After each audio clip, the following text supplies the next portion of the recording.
When we lived with my grandfather, I would go with him to the field.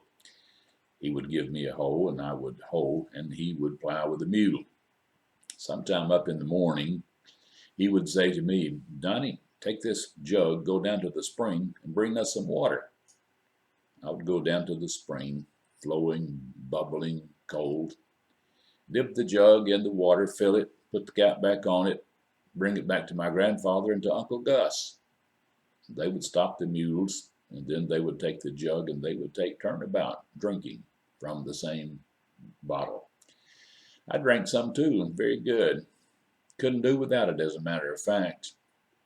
If I had gone all day without obeying my grandfather and not gotten him and Uncle Gus water, they would not have been able to continue plowing all day. They would have had to stop. But they drank the water. You know, this is why Jesus said, I am the water of life.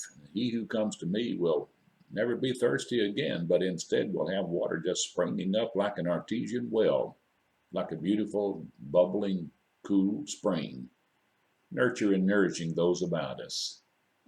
If you haven't been to Jesus for the water of life, then you're missing out on a life-giving substance. And I can promise you, one day your thirst will be overwhelming, and you will discover that you have ignored the very thing that will sustain you.